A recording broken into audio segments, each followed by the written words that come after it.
Children, now let us see effects of oxidation in everyday life. In our day-to-day life, we can come across so many oxidation reactions.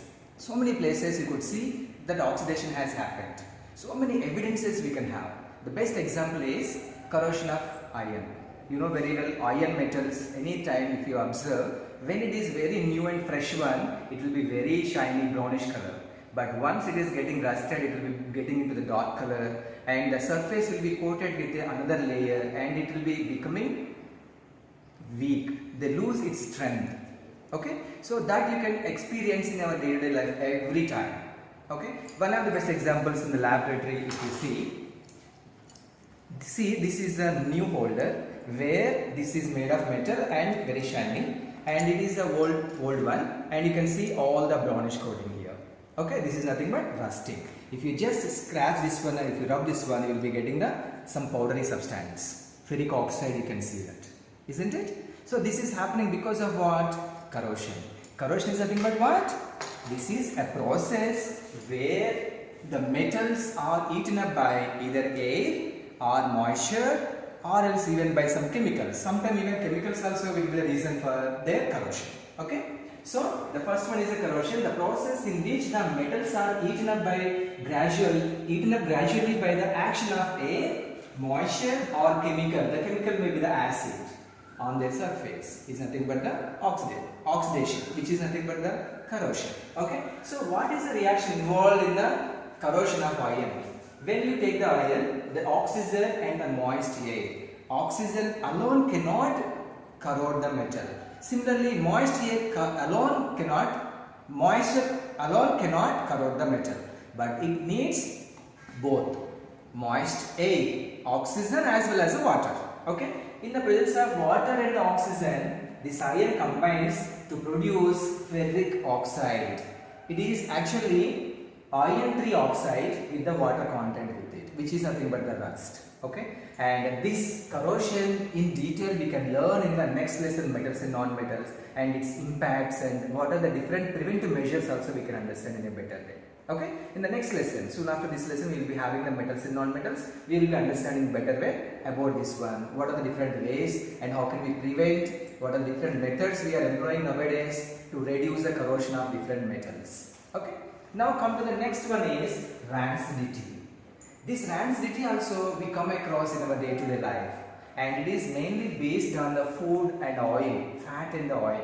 The fat and oil also, when those are exposed to the air, mainly because of the aerial action of the oxygen on the surface of any food, or the oil or the fat, that makes the food to be unpleasant and gives a bad smell, which is nothing but rancid.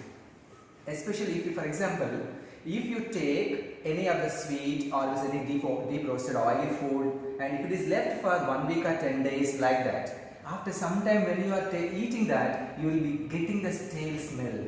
That feeling you will be finding. That is because of long time standing in the atmosphere, long time leaving to the atmosphere without covering that properly. That leads to the spoilage of the food. That process is generally known as rancidity. Clear? So the spoilage of the fat and oil, the reaction of air, it is happening in the air only. So the reaction of oxygen on the oil and the fat itself is nothing but rancidity. Okay? So how can we prevent this rancidity? Okay? Now one of the methods is antioxidants. The rancidity is happening because of the oxidation. Okay? If we use something antioxidant, which will prevent the oxidation. Anti means it is against to the oxidation. Okay? If you use some chemical which will be helping in reducing the oxidation, which is like a reducing agent, then ultimately it will be controlling the oxidation. Okay? Now see here, antioxidants. One of the best substances we are using is BHA, butylated hydroxyanisole. Butylated hydroxyanisole. If this is added into the foodstuff, then ultimately that prevents the oxidation of the fats and the oils present in the food. And other one is the BHT, the same butylated hydroxytoluene. Either BHA or BHT can be used to reduce the oxidation. Okay, these are acting as a very good antioxidants. This is one method. And come to the second method, filling the food packs with the nitrogen. And children, I know very well you all are very much fond of junk foods, and that too when you wanted to go to outside picnics or field trips or any time, I generally come to the class and instruct every one of you, don't bring any junk food.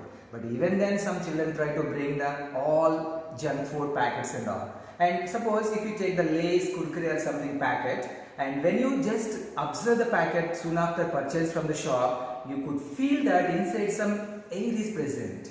Yes, if you try to press it, it will be just fluffed with some air you feel. That air is not the normal air, it is the nitrogen. Nitrogen is very good inert substance, inert gas, which will be helping preventing from and rancid. So the food will be fresh for a long time. That's why until and unless you open the pack, it will be very fresh. Once it is opened and kept for 1 hour or something aside, you will feel that it is very soft and it will not be that much crispy. The reason for that one is nitrogen. So the food packs filled with the nitrogen also helping in preventing rancidity. And the next one is the refrigeration. If the food is placed in the refrigerator, it will be lasting for long time without getting spoilage. The rancidity will be reduced. So in the refrigeration process also helping in oxidation process, helping in reducing oxidation process, it controls the oxidation process and it will be preserved for a long time without getting spoilage. So this is the third category, which is the refrigeration. And come to the fourth one, airtight container. Generally when any food stuff is prepared and if it is kept open, that food will be getting spoiled quickly. But if you try to pack them in airtight containers, ultimately that will be lasting for little more time than the keeping open. Yes, so in the airtight container, because if you do not let the oxygen to go in contact with the food, it won't become oxidized. Okay, if it is oxidized, it will become stale and will become giving the unpleasant smell and which will be rancidity. Okay, so by airtight containers also you can prevent rancidity.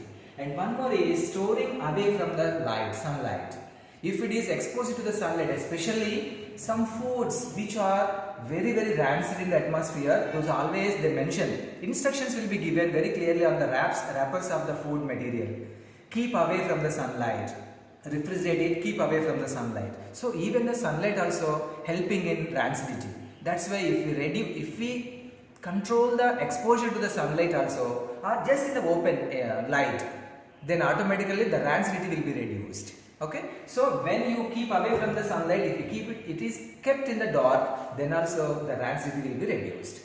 So what are the 5 factors? One is using the antioxidants to prevent the rancidity, and second one is filling the foodstuffs with the nitrogen gas, and third one is keeping them in the refrigerator, and fourth one is keeping them in the airtight containers, and the fifth one is storing them away from the sunlight. Clear, children? By this chapter is completed. In this chapter we learned about chemical reactions and chemical equations, balanced chemical equations, how to balance a chemical reaction in those, and next one, types of chemical reactions, 5 types including this oxidation reduction. And oxidation reduction we discussed, what is oxidizing agent, what is reducing agent we discussed, and corrosion and the rancidity. The oxidation in our day-to-day life, corrosion and the rancidity we discussed. Okay, so go through this video once, twice, thrice until you understand, and correlate with the textbook, and you compare the content what is present in the textbook and relate with that and try to understand. If you have any doubts, you know my number, you can just contact me, or you can just approach your class teacher to revise you once again. They will explain you, or else you can directly contact me, or once we come back to the school I will explain once again. I hope you understood the lesson.